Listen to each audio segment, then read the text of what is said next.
Yo, what is going on, homies? It's your boy StumpD back for the OPTC video, and in today's video, the KIZUNA clash is upon us against SHIKI for a Pirate Alliance KIZUNA. In today's video, we're taking a look at the KIZUNA 10-star GOAT that is Marco, building some Marco teams, a one team versus all for you guys, and some teams to take down the individual stages if you guys would prefer. Now, when it comes to these 10-star events, especially like Pirate Alliance KIZUNAs that aren't super bosses, you really want to take advantage of the suicide strat. Now, if you guys don't know what this is, basically what you want to do is dive into the KIZUNA, the 10-star event, bring as many boosters as you possibly can, and then just leave.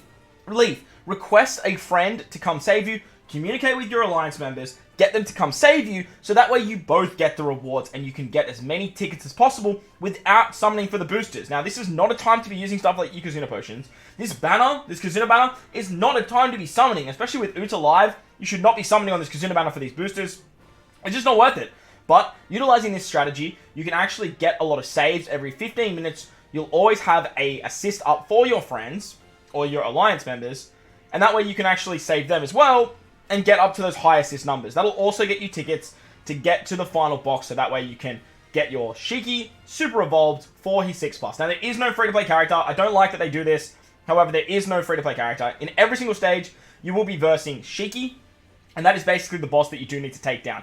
As I mentioned, it's all about Marco today. If you guys want to see some other teams that use some big damage teams, I might upload them to TikTok. Yes, I'm on TikTok now. Link in the description below if you guys want to check that out as well. But let me know if you guys want me to upload a video on stuff like big damage teams, like Kaido teams, or even stuff like very good units for this particular event. Make sure to like the video for me though. And if you haven't done so already or you are new, hit that big red subscribe button, because 60% of you guys now aren't subbed. Do your boy a favor, hit that sub button. We upload OPTC content pretty much every single day. Hit the bell notification so you guys don't miss out on anything, but most importantly, enjoy the video, and let's take a look at KIZUNA 10-star event against the film legend SHIKI. Alright, so before we dive in, I do want to give a huge shout out to the OPTC Twitter team. These infographics help out so much, and it's a lot of fun talking to the community, tweaking teams, making them better. So I do want to give a huge shout out to the team over on Twitter for making these infographics. Link in the description below. Make sure to go hit them with a follow. They do amazing work over there, and keep it up. The community loves it. It's just awesome. So thank you so much.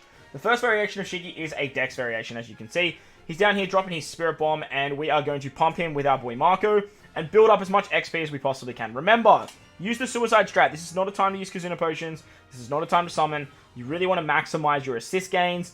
Get a lot of XP through stuff like Marco, but if you want to, you can use friend captains, Katakuris, and whatnot if you do have friends that summoned. And if you guys want to see those teams, like I said, I'll upload them to TikTok, or I'll make a separate video if there's enough demand for it down there. But let's take a look at the 10-star event. The Dex event against SHIKI. Powerhouse and Slashes get their cooldowns. Now with Marco gives a lot of cooldowns. With his captain, with ships and sockets, it's 5. And then with his super classes, it's another 2. And then his specials give 4. It works out a lot, really, really good for your sailors. But getting powerhouse cooldowns actually helps out a lot too. On stage 2, they're special bind by 5 turns. And on the final stage against the boss, there's 99 turns of full immunity. You get a full board of unfavorable slots, 5 turns of attack down, and 8 turns of despair, which will go down to 5 after sockets. After level 30, or once the boss changes its HP, so usually around level 30, there's 2 turns of hunger, 1 extra turn of attack down, and 1 extra turn of despair. Now, lucky for us, our boy Marco has hunger, so the team I actually have put together looks a little bit like this. So obviously Marco is our captain. Marco for this team is going to be our attack booster, as well as our chain booster as well. So because Powerhouse gets their cooldowns, you can actually pop Marco on stage 2, as well as his super classes on stage 2 to get cooldowns. Now, the reason you want to use this on stage 2 is that Marco's been bugged lately, and the bug hasn't been fixed yet. So Bandai, if you could fix that, that would be absolutely amazing. And if you actually use his superclass on stage 1, there's a good chance that it's actually not going to proc on stage 2, which is very, very annoying. And if you board wipe stage 1, you actually lose the cooldown. So this way you maximize your cooldowns, and that is actually going to be very, very handy for this particular team, as there are 2 units that don't get cooldowns from the interrupt at the beginning. And those 2 characters are V2 Snake Man and V4 or Super type Sabo. They're very essential on this team, and they help out a lot, but they don't get cooldowns from Slashes or Powerhouse units, so maximizing your cooldowns is going to be effective here. Now, as I mentioned, Marco gives 2 with his captain ability, the Ho gives 1, you also get 2 from socket, so that's 5 turns. You get 1 from the interrupt at the beginning. If you kill stage 1, that's another turn, so we're already on 7. And then once you start utilizing stuff like the super classes of Marco, that's another 2. You auto trigger the Marco specials, that's another 2. And with the 2 Marco specials, you're already sitting at around 13 turns of cooldown. But if you want to, you can use stuff like Brûlé. And for this particular team, we also have Jozu, who gives 2 more turns of cooldown. So we're hunky-dory for cooldowns here. And that's the beauty of utilizing Marco. On stage 2, there is Special Blind. And that's why we do have this King. This King is really, really good because he can actually remove the Special Blind, but he can also give us some matching orbs, which is great for our adjacent characters. Other than that, King's not really essential. We're going to pop him on, like, anything else King does, sorry. He's going to pop him on stage 2 and then use Marco as well to get an attack boost, and that should just easily clear stage 2. Once you hit the final stage, to get around the Despair and the attack down, we have our boy Jozu. Now, Jozu's great because he gives 2 turns of cooldowns to fighters, as well as removing 5 turns of Despair and 5 turns of attack down. To get rid of the rest of the Despair, we actually have the Whitebeard support. We only need 1 turn, but Whitebeard gives us 3, and that'll get around all of the Despair. And then with Koala on our Sabo, we can actually get around the final turn of attack down, which is very, very handy. With Sabo and Luffy, the big reason they're on the team is to be our color affinity booster and our orb booster. Luffy's also going to rotate all of our orbs into matching for us, which is going to give us a full board of orbs, which is great. And then with Luffy, you can actually use the VV support. This VV is going to give us resistance, resistance to the enemy to allow us to do just an extra 10% damage with our strength characters. And it works out very, very hunky-dory here. That's basically the team. It's how it operates. It's a full, like, fighter sort of each team, or fighter powerhouse team, and it works out pretty nicely. King is probably replaceable with someone else. Like, I imagine you could easily just use another special bind remover. However, you do need to remember they do need to be either powerhouse or slasher. Otherwise, they won't get their cooldowns. And because you pop it on stage 2, it is essential that you have them ready to go by that particular stage. On to the next variation, we come up against the quick variation of Shiki. And on stage 1, your Dex and your quick characters get their cooldowns. Now, this particular fight, they really, really want you to use Hiyori here. The last fight was like, they really wanted you to use like ulti, because ulti can, obviously being a powerhouse, gets cooldowns, and then like you can get around the Despair. However, there's just other ways to get around Despair, where to get around this part right here, which we'll talk about in a second, Hiyori is really, really good for this. But on stage 2, there's 5 turns of damage reduction. I imagine you can tap through it, and if you plan to, let me know in the comment section below. Stuff like Wodge is really, really good here, because they can just use their switch, gives you a lot of damage that way. And I imagine like the damage reduction is not going to be drastically high. However, if it is, you are going to want to remove it, otherwise you are going to be in for a bad time. Unfortunately, with this variation, Marco doesn't get his cooldowns, so therefore we can't just pop Marco and just hope for the best. However, if Marco wasn't bugged, we could use his super class on turn 1, get his activation for stage 2, but we kind of want him to be our attack booster for the final stage anyway, so that could be a little bit of an issue regardless. On the final stage against the boss, there is full immunity except for increased damage taken. There is a resistance by 5 turns and decreased chain multiplier by 5 turns, as well as 5 turns of attack down if your chain is below 2.0. After level 30, all your type slots become unfavorable. So Strength, Dex, Quick, Int, and Psi all become unfavorable slots. And there are a couple ways around this. You can bring tandem slots, you can bring recovery slots, Semler slots, Wano orbs, and obviously that's why Hiyori is really, really good. Or you could bring a character that can have a carryover effect for an orb like type buff into the final stage. Something like Gukimaru that makes all type orbs favorable. That could work to just sort of cancel out the debuff. There's an extra turn of resilience, and there's an extra turn of decreased chain multiplier, so you do need to get around 6 turns of that. Alright, so the team I put together looks a little bit like this. Obviously, Marco's rocking our captain once again for the XP gains, because that's why we're here. But Marco's not getting his cooldowns, so we do want to use the superclass of Marco on stage 2. So that way you can actually maximize your cooldowns, and you can get the auto trigger for stage 3. Now, if you can somehow get the cooldowns for Marco on stage 2, we'll obviously pop that there as well. Unfortunately, I just really don't see that actually happening because of the amount of cooldowns. What you actually can do, though, I imagine we can use this particular Garp, and that's actually going to help us get more cooldowns. Now, the reason I had the Garp that you saw there was literally just because he's a Dex Garp. There was no other reason that Garp was on the team, but you could easily use this free-to-play Garp. He gives 2 turns of cooldowns because of his double special activation, and that way you could probably get Marco's cooldown ready to go on stage 2. However, I don't know if it'll be there. You get 5 with your captains, your sockets, and your ships. 2 with Garp. 1 with the interrupt at the beginning. 1 with the the killing of the stage, one with the interrupt there. Yeah, with Garb, you'll actually get Marco ready to go, and that way you can get the chain boost on the final stage. So this is actually going to work a lot nicer. So I definitely would recommend using this Garb, so that way you can definitely have the Marco special ready on stage 2. Even though Garb's not getting cooldowns on stage 1, because of his 7-turn cooldown, it's going to work out really nicely. When activating Suru on stage 2 is going to give you the end of turn damage to get around the resilience. Remember that is very annoying. Luffy's going to give us tandem slots, which gets around the unfavorable slots. He's our orb booster. He actually gives cooldowns as well, which is another positive. But he's just basically our orb booster here. And with Vivi, you can actually get resistance as well. Resistance. I always get that mixed up. Next, we've got Robin and Jinbei. Robin and Jinbei can remove the damage reduction. If Marco is enough damage, we will basically just use Marco.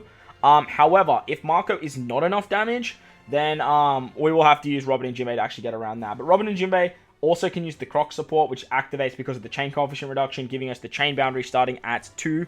And then with the extra 1.4 from Marco, we're starting in a 3.4 times chain boundary. And with this team, because we have Sanji Pudding for our color affinity booster, we can actually activate the super tandem of Luffy, just allowing him to do a lot more damage on the final hit, getting that extra 2.5 times attack boost, thanks to his super tandem ability. So that's the team against Quick. It should work quite nicely, but like I said, it'll work even better if Marco can just pop off and we can get through that damage reduction. But we will have to see how we go. On to the final team now. Alright, so the final variation is actually a Sai variation, and this one's super annoying because it's like designed for Uta. And obviously like Ulti, Hiyori, Uta, makes a lot of sense. They're just like giving the pretty girls all the love that they need. So, on this particular variation, Powerhouse and Cerebrals get their cooldowns. On stage 2, there's 5 turns of attack down, and if you use an attack boost, you're going to get 3 turns of damage reduction and removing all your beneficial effects. So, don't use an attack boost, and obviously utilizing Uta is not going to proc that, and that's why they want you to use Uta here. On the final stage against the boss, there is going to be 99 turns of full immunity. They're going to remove all your positive or accumulated effects. Obviously, that removes the Rockstar buff and triggers the Uta ability. Again, they really want you to use Uta here. 5 turns of bind and 5 turns of paralysis. Now, if you bring Uta, you don't have to worry about the paralysis. You see where I'm going with this? They really want you to use Uta. If you use an orb boost on the final stage, you're going to get all your beneficial effects removed. And there's going to be 3 random characters binded for 5 turns. So, don't use an orb boost on the final stage. Don't use an attack boost on the second stage. It's going to be very annoying if you do so. Once you hit level 30 or above, there is going to be an extra turn of bind for your middle row characters. So, 6 turns of bind. Then there's also going to be an extra turn of paralysis. So, 6 turns of paralysis. And then you're going to get your specials reversed by 1 turn. And your specials locked until you hit 3 goods. Which is great because Marco is going to just get around that super hunky-dory. So, let's take a look at the team that I have put together. It looks a little bit like this. So obviously, alright, so after some adjustment, the team looks a little bit like this. So we are using Marco as our captain once again. Now, unfortunately, because of the auto trigger bug, we're not going to get Marco's attack boost on stage 2. Ideally, you would use his super class on turn 1, and then you can get his attack boost on stage 2. But if you use an attack boost on stage 2, it is going to trigger the interrupt, which you definitely do not want. I repeat, you definitely do not want that. Now, ideally, for this particular team, I just realized we actually want to start as Robin. Because Cerebrals get their cooldowns anyway, we are going to get all the cooldowns here. And then that way we can actually switch into Jinbei, give ourselves 3 matching orbs. And then with Uta's support, we can actually get an attack and an orb boost to our Cerebral characters. Now, that's not going to trigger the interrupt, and then that way we can actually activate Big Mom. What Big Mom's going to do is give us the perfect buff. So if we hit 3 perfects, we can actually carry in to the next stage an orb buff that's not going to trigger the interrupt as well. Once we activate Marco on that stage as well, we can actually get the clock buff as well. So that way we get the chain boost on the next stage, activate our super classes, but actually keep one of our super classes ready to get around the special reverse. Because we're using Robin and Jinbei to get around the attack down on stage 2, we're not going to have the base stab boost, which is a bit annoying. However, basically just using them on this particular stage works out really nicely, as we can actually just get around the attack down and give ourselves an attack and an orb boost, so we can trigger out the specials. On the final stage, we are going to use our Rayleigh special. Rayleigh can remove paralysis and bind by 7 turns, which is great. However, he doesn't get cooldowns at the start, but it's not going to matter because we have cooldowns from stuff like Robin Jinbei. He gives himself 2 turns of cooldown every time he uses like another character uses a special. He gets cooldowns as well. That's going to work out really, really hunky-dory. Looking at this particular team now, I actually don't need this. That's going to work out fine. And with the custard support on Big Mom, we can actually lock orbs on our int characters. Oh, losing battery. We can actually lock orbs on our int characters, so that way we can carry in all the orbs into the final stage. And then with the support of Kung Fu Luffy on our Chopper, Chopper's going to be our color affinity booster, as well as give us 50% resistance thanks to our cerebral characters. Now, him and like Jinbei Robin are the only 2 cerebrals. However, they're going to be hitting really, really hard at the back end of the chain. So that's going to be working really, really nicely. So that's the team against the side variation. I do have one more team for you guys. It is actually a 1 team versus all. Now, this particular team here should be able to take down all of them utilizing double Marco. I don't know how long it's going to last for because it doesn't have an orb buff on the final stage for that variation that we just spoke about. But Marco being our captain, he's our XP booster. We have a full fighter team, which is great. It means we can get the super class off, utilizing that on stage 2 to carry it into the final stage. He's going to be our attack booster, which is really, really nice. Luffy is an orb booster. He's also our Despair remover. He also has the Rayleigh support for Bind, Despair, and Paralysis removal as well, which is great. Sanji can remove Bind. He can also remove Special Binds. And he can remove Paralysis, which is hunky-dory. You can't use Luffy on the final stage of the side variation, but with this team, you actually get the Super Tandem as well, which works out really, really nicely. However, Luffy actually locks orbs. I don't actually need that. Luffy's actually going to lock orbs, which is great, which means that we can carry in tandem slots no matter what variation we actually use. So, like, it's going to work out nicely. Garp can remove some attack down. He can also have the Sura support. You can always pop that on stage 2, and then you can carry that into the final stage. Robin and Jinbei are going to be base stats. They can also remove attack down for the final stages as well. They can remove damage reduction where it's needed, and with the Croc support, they can also have the chain boundary. So this team is actually going to work really, really nicely. It's the team that I'm probably going to use for most of my particular runs. I'm going to use a friend Katakuri, use the suicide strat, take this team in, and basically utilize it to take down all the variations for as many assists as I possibly can get. But let me know what teams you guys are using in the comment section below. While you're down there, don't forget to belt the like button for me. If you guys want to see some more teams, let me know in the comment section too, and I'll be happy obliged to do so, because I do have some time tomorrow morning that I can dedicate to some more KIZUNA teams if you guys would like. Most importantly, as I mentioned, belt the like button if you're new, hit the big red subscribe button, but most importantly, wherever you guys are in this beautiful world, please remember to enjoy the rest of your day. As always, homies, I thank you for watching, and I'll catch you all in the next one. Later!